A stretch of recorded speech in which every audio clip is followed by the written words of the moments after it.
You will hear a number of different recordings, and you will have to answer questions on what you hear. There will be a time for you to read the instructions and questions, and you will have a chance to check your work. All the recordings will be played once only. The test is in 4 sections. Write your answers in the listening question booklet. At the end of the test, you'll be given 10 minutes to transfer your answers to an answer sheet. Now turn to Section 1. Section 1. You'll hear an interview conversation between a banker and a customer. First, you have some time to look at questions 1 to 7.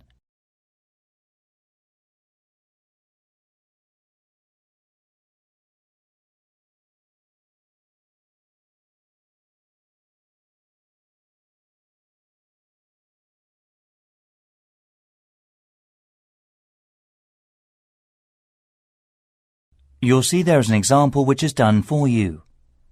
On this occasion only, the conversation relating to this will be played first. Hi, can I open a bank account, please? Sure, come on in. Make yourself at home. I'll just get some details for you. It won't take long. OK, right. What kind of account do you want? A deposit account.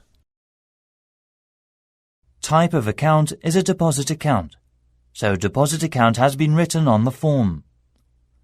Now we shall begin. You should answer the questions as you listen, because you will not hear the recording a second time. Listen carefully and answer the questions 1 to 7. Hi, can I open a bank account, please? Sure, come on in. Make yourself at home. I'll just get some details for you. It won't take long. OK, right. What kind of account do you want? A deposit account. OK, I've got the application form here then. Have a look at this leaflet. We have several types. I've decided on the one called Classic. Good, that's fine. Can I have your full name, please? Yes, it's Jonathan Fox. That's JONATHAN.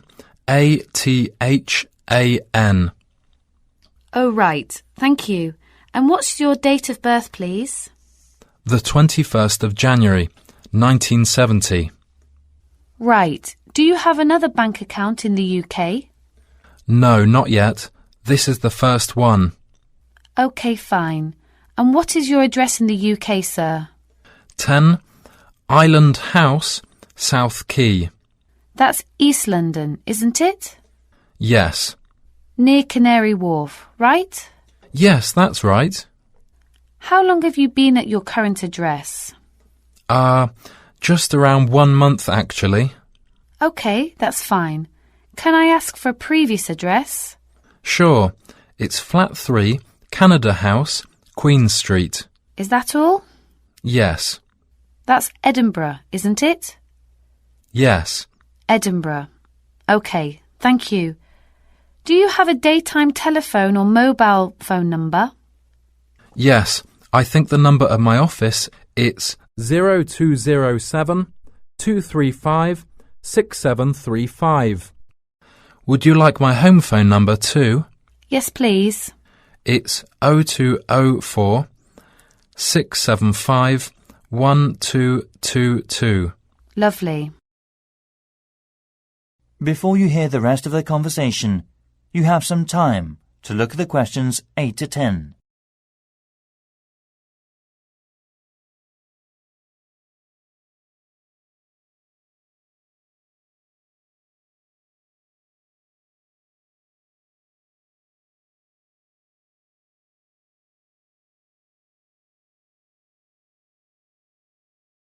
Now listen and answer questions 8 to 10. Right. What do you do for a living in the UK, sir? I am working at an English language school in central London as a tutor. It's my main job. OK. Now we usually ask for a piece of information for checking your identity, for security reasons, if you phone us. Sure. What name is your mother's first name, because it's less likely to be known? OK, it's Monica. Thank you. Yes, Monica. It's Russian. OK, good. And how much would you like to open your account with? I've only brought £1,000. OK, fine. How often would you like to receive bank statements?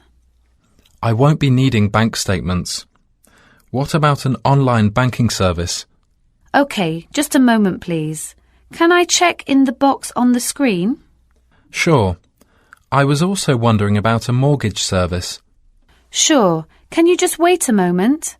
I'll introduce you to a mortgage marketing manager. Thank you. That is the end of section 1. You now have half a minute to check the answers.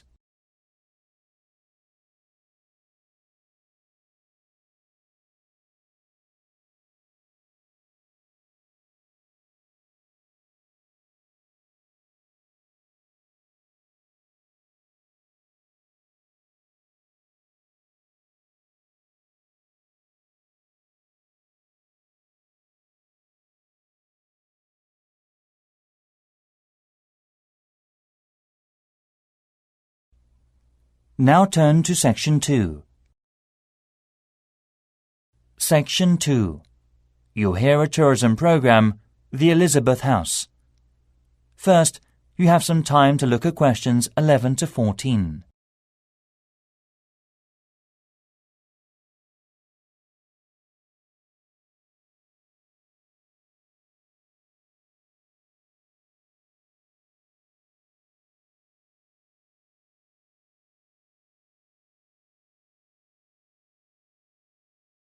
Now listen carefully and answer the questions 11 to 14.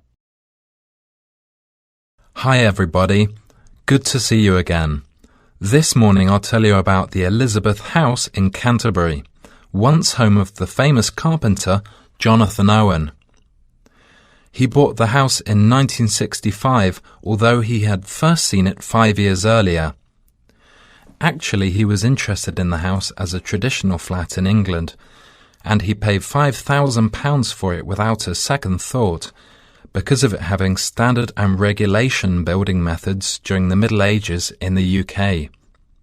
At that time, he had worked at the University of Canterbury as a head carpenter who managed with a small building company. His professional success was abundant, but his family life wasn't so successful. His parents had suffered from diabetes and mental disease, and his brother Dan was ill with pneumonia. Moving to Elizabeth House, he started his new life. Jonathan considered the home a pure example of traditional East England country house and did some of his successful building structure work here. The backyard and garden of the house became calm and peaceful.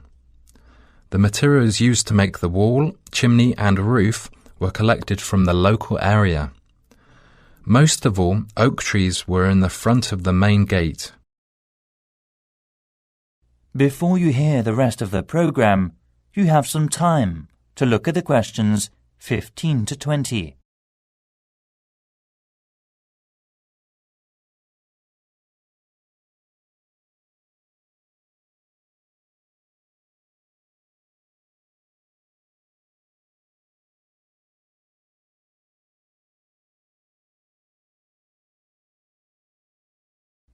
Now listen and answer questions 15 to 20. As you go up the path, there's the rose garden on your right, and you will find to your left an area which has interesting types of sunflower as well as some lovely carnation. It is known as the sun rainbow and was designed by his brother Dan, who had studied gardening arts in Paris. The next destination is the Japanese footbridge, with exotic Asian mountain plants and fruit growing on it. Follow the path round to the second corner, and on your left you will see the entrance to the pear tree, with its 200-year-old branches go through the path until you've reached the front of the house. Now I'll give you a couple of hours to wander around this lovely building. Your tour guide will introduce and explain about its history and viewpoints to you. If you need to buy any of Jonathan's handbooks or other souvenirs, you can enter the house where you'll find the shop, which is located between the path and the water mill. I expect by this time you may also be in need of a rest and some refreshments from the snack bar. If you have a break, there is a lovely walk down towards the River Cotton. This is the best view for visitors. You can cross the field which spreads along the path close to the windmill. In autumn, this area will open a small event or festival which is definitely worth a visit. It is familiar a good place for growing strawberries. Every season most of the residents are ready to make local produce. Also, the local council helps to improve the grape festival by promoting and marketing it through online and offline methods. Last year, around 100 tons of grapes were harvested and sold at the City Mall. We'll now have a good chance to see an orchard behind the house. That is the end of section 2. You now have half a minute to check the answers.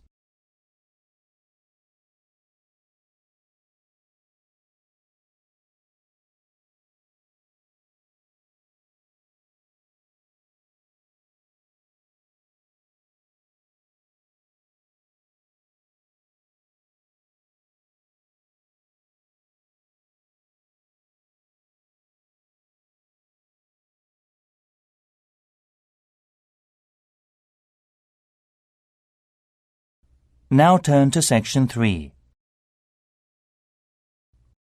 Section 3. You'll hear a conversation between students, Anne and David, about gallery marketing. First, you have some time to look at questions 21 to 24.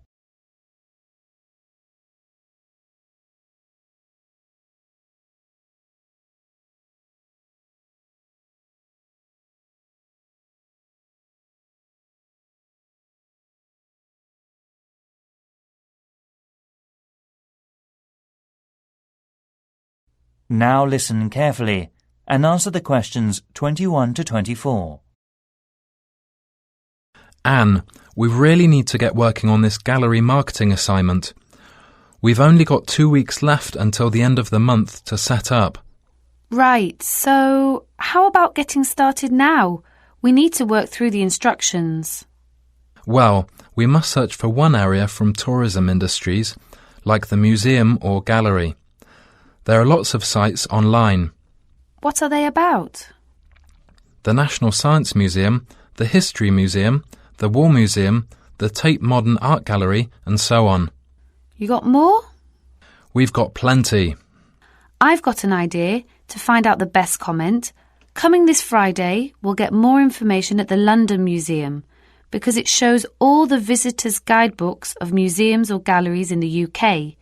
It also runs a small workshop about non-profit tourism industries marketing. Great. So after visiting there, we have to use research methods, such as telephone interviews, questionnaires on the street, or sending out emails. Actually, we don't have a choice. We have to send the email. Right. We don't have to waste time deciding among them. By the way, how do we get the responses? Let's contact the London Museum's Information Centre. Actually, it may be helpful to us to collect data through our head course leader.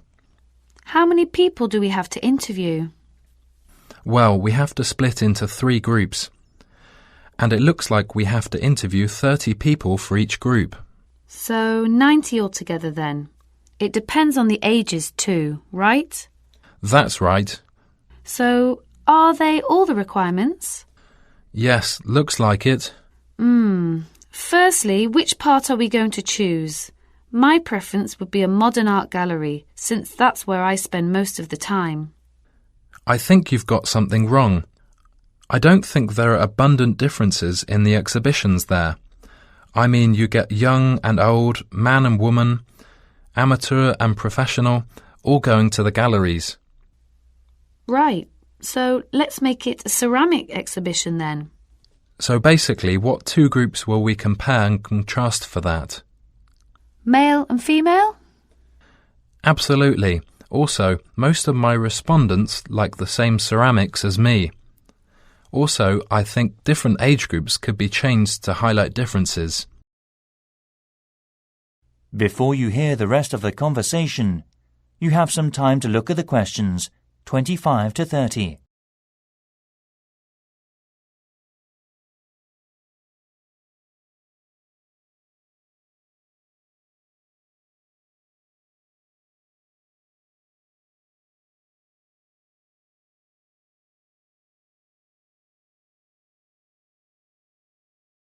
Now listen and answer questions 25 to 30. I think you're right. I'll take some comment. The age groups are teenagers, 20s, 30s, 40s and over. What do you think about this? Great. That will give us more detail. So how about the kind of ceramic they like? Let's give them some options and then we can just tick boxes.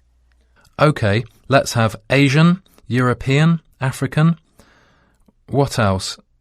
Something special? Well, we should include the Incas in Peru. Some people like this style, you know. OK. And then we should know about their understanding of ceramics. They can learn about that thanks to a gallery curator who can inform them about the patterns and markings through picture and local clay. I'm curious about how they were made. I mean a process with painting and things embedded on the surface. At that time, the equipment and materials were not good, compared with the present day. I agree. We should also include an earthen vessel, of course. Right. The next step could be about where they were actually from. They were made from local clay, weren't they? Things such as mountain, lake, basement and so forth. I think so. One more thing is the colour on the bottle. How did the ancients get the tone? On the internet, it said they got it through dried plants. They were working again to make a tone, drying and sorting. OK, I see. To get more hard tone, they included other strong herbs or something. At that time, the colours were used by the rich with property. Great. You've got plenty of data, David. No. It's just beginning. We have to look for something special with more details and history for the presentation next week. That is the end of section 3. You now have half a minute to check the answers.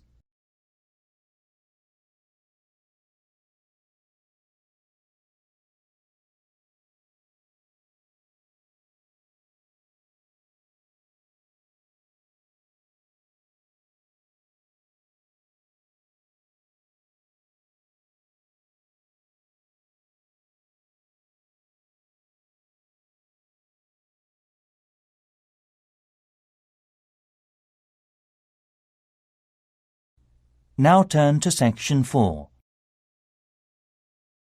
Section 4. You'll hear part of a lecture given by a waste recycle management's professor. First, you have some time to look at questions 31 to 40.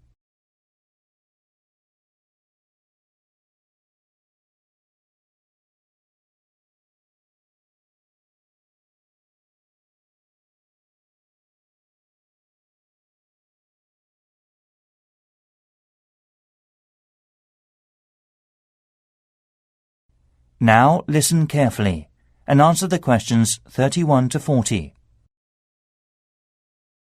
Hi everyone. This morning I'm going to talk to you about flea markets in England. At first we were surprised to learn that only 15% of people here in England make an effort to collect waste. That is lower than other European countries. Also, it might be falling within a couple of years' time unless the government makes a severe regulation for industries and local residences. The UK government's target means that by 2012, we must decrease our waste emissions by 45% compared with 2000. Local councils can offer support to meet that target by taking part in the National Green Campaign and investing in local flea markets. Most of all, these markets reduce waste emissions from landfill sites. A flea market, or swap meet, is a type of bazaar where very cheap or second-hand goods are sold or bartered for. It may be indoors, like in a warehouse or school gymnasium, or it may be outdoors, like in a field or under a tent. The flea market vendors display the goods used on the table for selling, such as a few unwanted household items to operate commerce, including a variety of used living products. Many flea markets in European countries have food vendors who sell snacks and drinks to the visitors, and may be part of a small event such as carnivals or concerts. As part of our research, our team carried out a questionnaire with people in the local area. The results said, we need to open more second-hand shops. However, one problem is that there is a lack of information and marketing. To solve the problems, local councils should invest and support in flea markets by doing things like creating parking space, organising security, public promotions using the internet and other resources. We were also surprised to discover how waste such as furniture, computers, kitchen tools, and other such things are reused. And wooden furniture or electronic products are easy to recycle because they can be reused over and over again without becoming weaker. Around 3 million electronic goods are thrown away per year. Also, around 500,000 pieces of furniture are also disposed of. Only 1/5 is collected and fortunately recycled through many local flea markets. In 2009, there were around 3,000 flea markets in England. The number is increasing, steadily, so far. Surprisingly, by collecting under 15% of old books, lots of paper is imported, so more paper can be recycled in the UK. Europe recycles 50% of its paper, and Germany recycles 80% of its paper. When recycling launched, there were quality problems, so it was so hard to reuse paper in office sheets. However, these problems have now been solved, and Union of the Flea Markets based in East London produces high-quality recycled paper. Another union, Loving Paper, currently sells the paper that has been through a sorting process to farmers or gardeners as fertilizer. So, to sum up, there seems to be a number of activities that enable people to reuse waste, but the substantial problem is encouraging people to think twice about taking their waste to a flea market instead of throwing it away. I think the recycling program will make us save materials and protect the environment in future. And next, I'll show the plan for promoting it. That is the end of section 4. You now have half a minute to check the answers.